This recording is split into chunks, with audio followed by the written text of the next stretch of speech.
내일을 너희가 알지 못하는도다. 정말 그러합니다. 욥기도 그러한 경고를, 교훈을 담고 있습니다. 욥은 하루아침에 전혀 예측하지 못할 상태에 빠졌습니다. 의인 욥도, 의롭게 살았던 욥조차도 하루아침에 전혀 예측하지 못할 상황에 빠졌습니다. 하물며 우리의 삶 속에서도 그런 일이 있을 수 있다는 것입니다. 너희가 내일 일을 알지 못하는도다. 욥기 보겠습니다. 욥기. 네.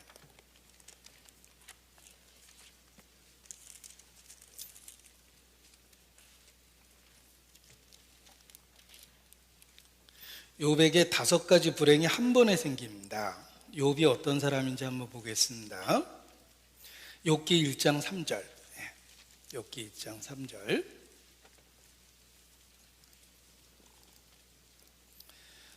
그 소유물은, 여기 이제 욥의 재산 목록이 있는데 뒷부분만 읽어보면 이 사람은 동방 사람 중에 가장 큰 자라. 욥이 그러했습니다. 아마 그 주변에서는 요즘 말로 그 큰 재벌처럼 이렇게 알려진 사람이었습니다. 욥은 동방 사람 중에 가장 큰 자였습니다. 요즘 말로 삼성그룹 회장쯤 된 그런 재력을 갖고 있었던 사람입니다. 굉장히 유복했습니다. 10남매를 뒀는데 7남 3녀를 두었어요. 그리고 동방 사람 중에 가장 큰 자로 유복한 상황 속에 있었지만 갑자기 5가지 재앙이 한 번에 생깁니다. 그 5가지 재앙을 보면 15절에 보면 스밧 사람이 갑자기 이르러 스밧 사람이 갑자기 이르러 그것들을 빼앗고 칼로 종을 죽였나이다. 소와 나귀를 다 빼앗겼습니다. 16절, 그가 아직 말할 때 또 한 사람이 와서 고하되 하나님의 불이 하늘에서 내려와서 양과 종을 살라버렸나이다. 이번에는 초자연적인 불, 재앙이 그에게 닥쳤습니다.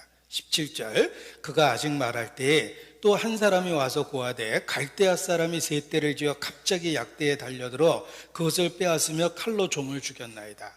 있는 재산이 한 번에 다 날아가고 있는 겁니다.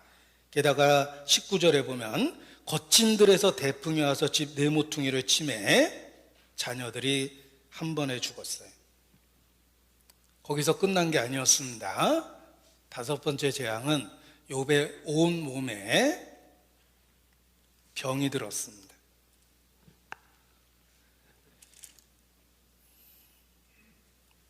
의인 욥조차도 한순간에 여러 가지 재앙으로 인해서 그가 가지고 있었고 위로받고 있다고 생각했던 모든 것들을 한 번에 다 잃어버렸습니다. 내일 일을 너희가 알지 못하는도다. 욥도 그러했습니다. 우리 주변에는 그런 일이 참 많습니다. 저희 아버님이 오랫동안 군 생활을 하고 여러 가지 사업을 하셨습니다. 사업이 잘 될 때는 제가 정말 부잣집 아들이었고, 사업이 안 될 때는 끼니가 없었어요. 친구 집 가서 식사 때에 일부러 버텼습니다. 밥 한 끼 얻어 먹어 보려고. 그래서 부잣집 아들처럼도 지내보고 정말 끼니가 없었던 시절도 짧지만은 여러 차례 겪곤 했습니다. 아버지께서 사업을 이것저것 하면서 많이 흥망성쇠를 정말 거듭하셨기 때문에 그렇습니다. 그러다가 이제 무슨 조합일을 이렇게 추진해서, 상가 조합을 추진해서 굉장히 큰 프로젝트를 진행을 했습니다. 게다가 당시 서울시장에 적극적인 지원을 받고 굉장히 좋은 전망을 갖고 일을 진행했는데 그 서울시장이 갑자기 직위에서 쫓겨났습니다. 당시에. 그런데 그 상가 재건축 조합이 그 서울시장과 관련된 일이었기 때문에 한 번에 무산돼 버렸습니다. 그래서 정말 잘 될 거라고 생각했던 사업이 한순간에 어렵게 되는 경우도 있었습니다. 뭐 누구나 겪을 수 있는 일입니다. 뭐 우리 시대에도 부산시장 오거돈 씨를 의지해서 사업했던 분들은 그가 성추문 때문에 쫓겨나자마자 큰 손실을 봤을 겁니다. 박원순 시장을 의지해서 사업했던 분들 많이 계시죠? 하루아침에 그렇게 될 거라고 누가 생각이나 했겠습니까? 대권 후보였는데. 한 사람의 죽음으로 또 그 직위에서 쫓겨난 거로 끝나는 게 아니라 그 사람과 관계돼서 이익을 추구했던 많은 사람들이 정말 뜨겁했을 겁니다. 큰 손실을 봤을 겁니다. 우리 생활 속에 그런 일 정말 많습니다. 어떤 분은 박사학위까지 받았어요. 전문적인 대한민국의 손꼽는 전문가였습니다. 장래가 보장된 사람이에요. 그런데 IMF 때 국가 정책에 의해서 그 사업부가 통째로 없어졌어요. 그 학위 자체가 쓸데가 없어졌어요.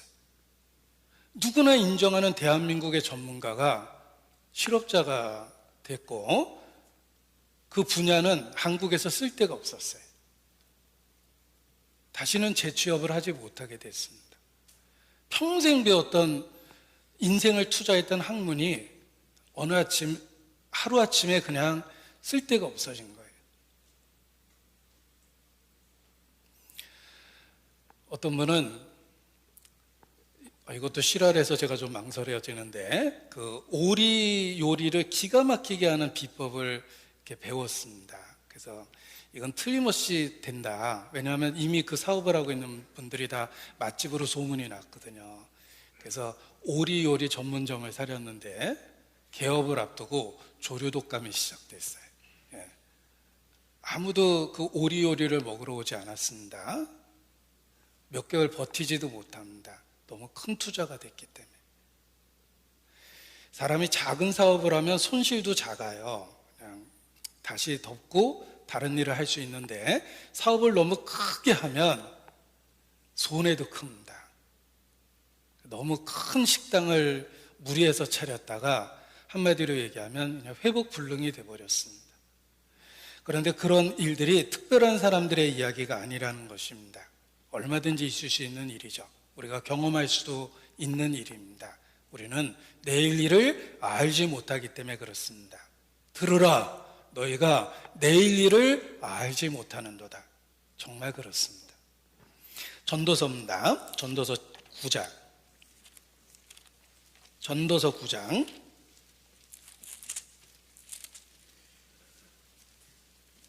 11절 12절입니다.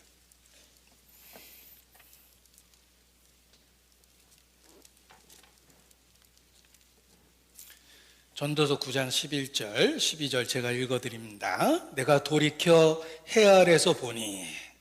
자, 이 세상에 일어나는 일을 잘 관찰해 보십시오. 이런 일 참 많습니다. 내가 돌이켜 해 아래서 보니. 5가지 사례를 이야기합니다.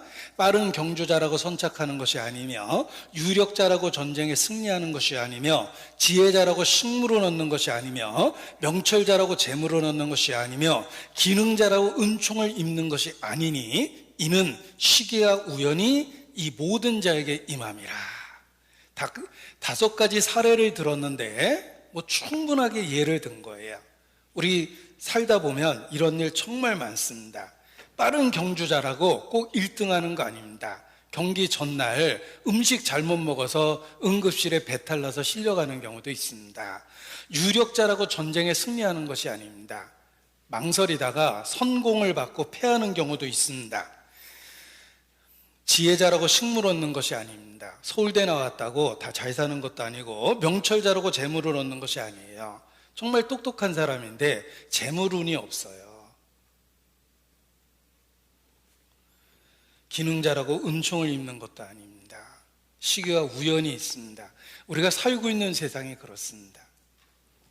12절을 보십시오. 대저 사람은 자기의 시기를 알지 못하나니 물고기가 재앙의 그물에 걸리고 새가 올무에 걸린 같이 인생도 재앙의 날이 호련히 임하면 거기 걸리느니라. 호련히, 전혀 예측하지 못한 상황 속에서 어떤 일이 벌어집니다. 새가 올무에 탁 걸리면 5초 전까지만 해도 자유로웠는데 5초 뒤에는 생사가 달렸어요. 그물에 걸려서 바둥거립니다. 물고기가 마음 놓고 헤엄쳐 다니는 것처럼 보이지만 그물에 걸리는 순간 그 5초 뒤는 전혀 다른 상태가 돼버려요. 그런데 그 불행이 사람에게도 똑같이 주어진다는 것입니다. 우리가 살아가고 있는 세상은 마치 전쟁터에 있는 군인들과 같고 지뢰밭에서 뛰어다니는 군인들과 같습니다. 아직까지는 지뢰 안 밟았죠. 그러나 그 순간에 밟을 수도 있어요. 그러니까 지뢰밭이거든요. 아직까지 총 안 맞았죠. 그러나 우리가 전쟁터에 있다면 그 순간에 총 맞을 수 있어요. 너희가 내일 일을 알지 못하는도다. 우리가 살고 있는 세상이 그러합니다. 사람이 장래일을 알지 못하나니 장래일을 가르칠 자가 누구이랴. 사람에겐 시기와 우연이 있습니다. 우리 말 중에 철부지라는 말이 있습니다. 철, 시기, 때라는 뜻입니다. 부지라는 말은 한자어 그대로 알지 못한다는 뜻이에요. 그래서 철부지라는 말은 때와 시기를 알지 못하는 사람. 아유, 철부지 같다 이러잖아요. 인간은 태생적으로 철부지입니다. 시기와 때를 전혀 알지 못해요. 마지막일 수 있는 하루를 살면서도 전혀 인식하지 못합니다. 들으라, 너희가 내일 일을 알지 못하는도다.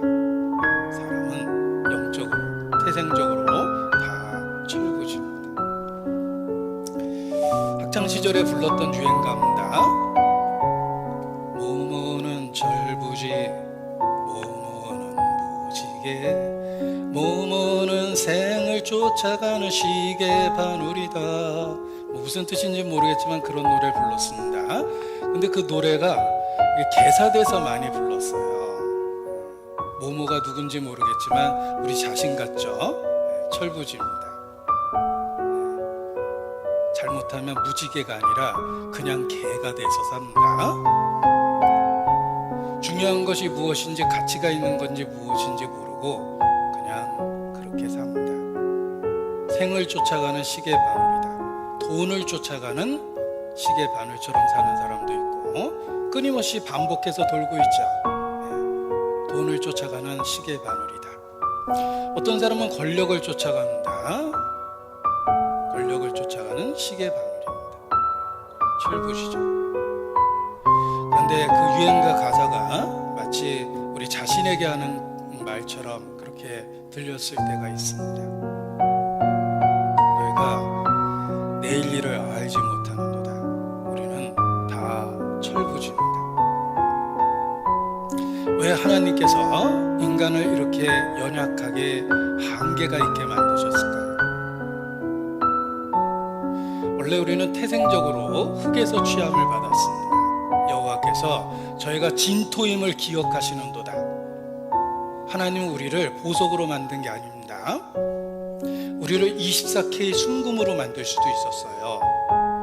그런데 진흙으로, 한 줌 흙으로 만드셨는데 그 흙이라는 말이 원어를 보면 먼지라는 뜻이에요. 더스트죠. 먼지에서 만든 거예요. 인간은 육체만 갖고는 아무런 가치가 없다. 하나님과 분리되면은 인간의 삶은 아무런 의미가 없다라는 걸 처절하게 깨달으라고 그렇게 하신 겁니다. 여호와께서 집을 세우지 아니하시면 세우는 자의 수고가 헛되며 여호와께서 성을 지키지 아니하시면 경성하는 자의 파수꾼의 경성함이 허사로다. 시편 127편 1절입니다. 우리에게 깨닫게 하시는 거예요. 우리 인생은 하나님 없이는 아무런 의미가 없습니다. 태생적으로 흙에서 취함을 받은 것처럼 가치 없고 무능하다라는 것입니다. 들으라, 너희가 내일 일을 알지 못하는도다. 누가 하나님을 떠나서 인생의 계획을 세웁니까? 어리석은 자요, 악한 자입니다. 들으라. 너희가 내일 일을 알지 못하는도다.